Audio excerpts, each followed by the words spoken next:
আউযুবিল্লাহি মিনাশ শাইতানির রাজিম বিসমিল্লাহির রহমানির রহিম।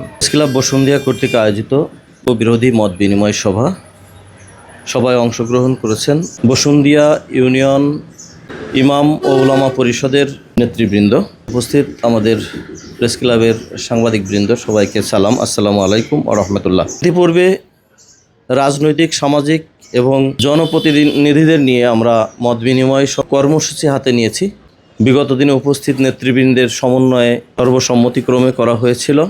মাদক নির্মূলে, মাদকদ্রব্য সমূলে উৎপাটন করার জন্য আসলে আমরা কি করতে পারি, আমাদের করণীয় কি, এই ব্যাপারে মতামত ব্যক্ত করা, সর্বশেষ কার্যকরী কোনো পদক্ষেপ আমরা নিতে পারি কিনা সেই ব্যাপারে আপনারা পরামর্শ দিবেন।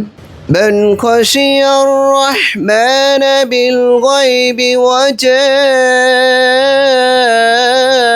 بقلب منيب।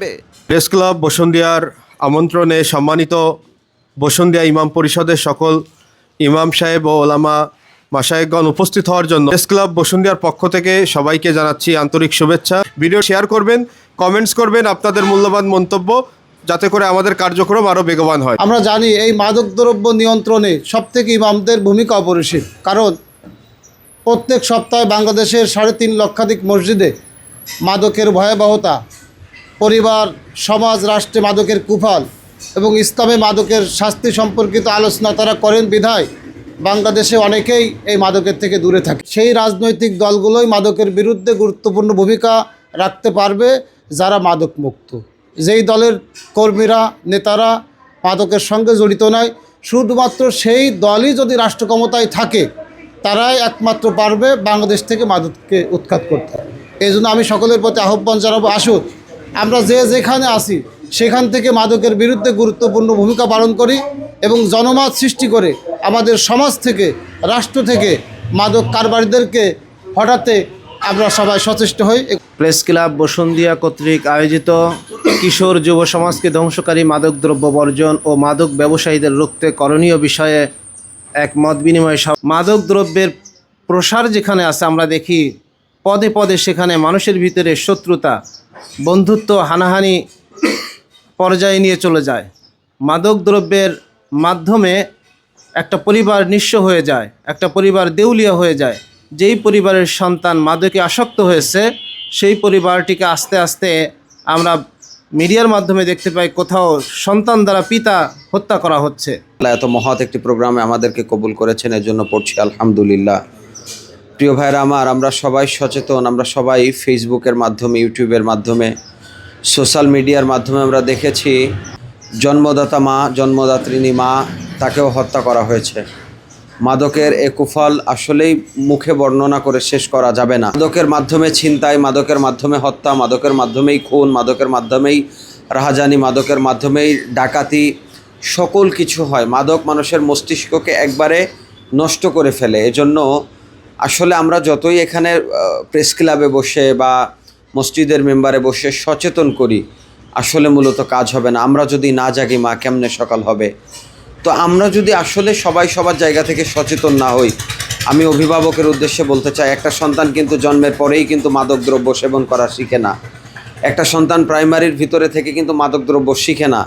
সুতরাং আপনি যদি আপনার সন্তানকে কোথায় যাচ্ছে, কি করতেছে, কোন বন্ধুর সাথে ঘুরতেছে, কোন বন্ধুর সাথে মিশতেছে, এগুলো যদি ফলো করে ছোট্টবেলা থেকে আপনি যদি গাইড দিতে পারেন এবং ধর্মীয় যে নৈতিক শিক্ষাটা আছে, আপনি যদি এটা দিয়ে মাদকের যে কুফল, ভয়াবহতা এবং জাহান্নামের শাস্তি, কবরের আযাব, এভাবে যদি আপনি আপনার সন্তানকে, কোমল হৃদয়কে ছোট্টবেলা থেকে কোরআন এবং সুন্নাহর আলোকে গড়ে তুলতে পারেন, নিঃসন্দেহে মাদক নির্মূল হবে ইনশাআল্লাহ। আমরা দেখব যে মাদক সেবীদের কারবার চলছে, আমরা ওখানেই অ্যাটাক করব ইনশাআল্লাহ। আল্লাহ তাআলা আমাদেরকে এ ব্যাপারে সোচ্চার হওয়ার তৌফিক দান করুন। আমাদের যে দায়িত্ব রয়েছে সেটা আমরা ধর্মীয় দৃষ্টিকোণ থেকে আমরা সাধারণভাবে মানুষকে কনসাস করার চেষ্টা করব। এই উদ্দেশ্য এই নিয়েই কিন্তু প্রেস ক্লাব আমাদেরকে আহ্বান করেছেন। আমরা এই বিষয়টা খেয়াল রাখব। আমরা যেমন ধর্মীয় দৃষ্টিকোণটাকে উপস্থাপন করব, পাশাপাশি আমরা প্রশাসনিকভাবে যারা দায়িত্ব পালন করে আসছেন আমরা তাদেরকেও আমরা সচেতন করতে চাই। সেটা হলো এই মাদক দ্রব্য নিয়ন্ত্রণের ব্যাপারে একটা মন্ত্রণালয় পর্যন্ত আছে। আমি জানি ওনারা যদি বিষয়টাকে সেইভাবে গুরুত্বের সাথে দেখেন এবং প্রশাসন যদি সেটাকে দেখে, আমরা যদি তাদেরকে সহযোগিতা করতে পারি, তাহলে আজকে যে মাদকের ছবলে আমাদের এলাকা আক্রান্ত হয়ে পড়েছে, ছোট ছোট বাচ্চারা তারাও বিভিন্নভাবে এই আসক্ত হয়ে তারা ক্ষতিগ্রস্ত হয়ে যাচ্ছে, সমাজটাকে ক্ষতিগ্রস্ত করে ফেলতেছে, সমাজটাকে ধ্বংস করে ফেলতেছে। আমাদেরকে ডেকে দুটো কথা শুনছেন এবং বলছেন এবং মিডিয়ায় প্রকাশ করার চেষ্টা করতেছেন, আপনাদেরকে ধন্যবাদ জানাই। আমরা এই মাদকটা এমনই একটা বিষয় যে একটা সমাজকে ধ্বংস করে দেয়, আর এই কারণে এই সমাজটাকে নিয়ন্ত্রণ করতে গেলে একা একা হয় না, সকলের আন্তরিক সহযোগিতা প্রয়োজন। আমি যেটা মনে করি সেটি হলো এই, আমরা যেমনি বলছি আপনারা যেমনি লিখছেন, তদ্রূপ এই সমাজে যারা সমাজপতি আছে আর রাজনীতিবিদ আছে, তারাও তাদের কর্মী এবং তাদের ছোট ছোট ভাই এবং যারা আছে তাদেরকে ব্যাপারে তারা সচেতনতা করবেন যে মাদকদ্রব্য একেবারে 0 পয়েন্টে নিয়ে আসবে, সেটা সম্ভব। কোনো প্রকারে কোনো মাদকদ্রব্য ঢুকবে না। এটা যদি সরকার একবার ঘোষণা দিয়ে দেয় তাহলে আর কখনো ঢুকবে না। যখনই ঢুকবে না, যখন হাতে পাবে না, তখন যুবকরা আর খেতে পারবে না। এই জন্য রাষ্ট্রযন্ত্র যারা আছে, আমি তাদেরকে আজকের এই মিডিয়ার মাধ্যমে, প্রেস ক্লাব বসুন্ধিয়ার মাধ্যমে জাতিকে বলতে চাই, সরকার বাহাদুরকে বলতে চাই যে এটা একমাত্র সরকারি 100% গ্যারান্টি সহকারে মাদক একদম নির্মূল করতে পারে যদি তারা বন্ধ করে।